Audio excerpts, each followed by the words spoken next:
আসসালামু আলাইকুম, শুভ সকাল। আজকের মেনু হচ্ছে ভাজি, তারপর হচ্ছে ডাল, তারপর মাছের কাটা দিয়ে চচ্চড়ি, তারপর অনেক কিছু আজকের মেনু। যদি আমাকে ভালো লাগে তো আমার ইউটিউব চ্যানেল আছে, ইউটিউব চ্যানেলে দেখে সাবস্ক্রাইব করবেন। আজকের মেনু অনেক কিছু।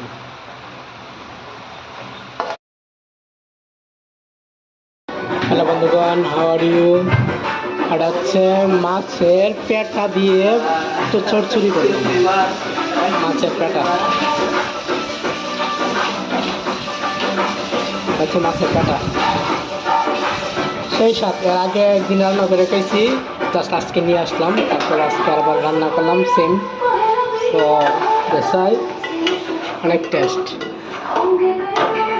আজকের মেনু।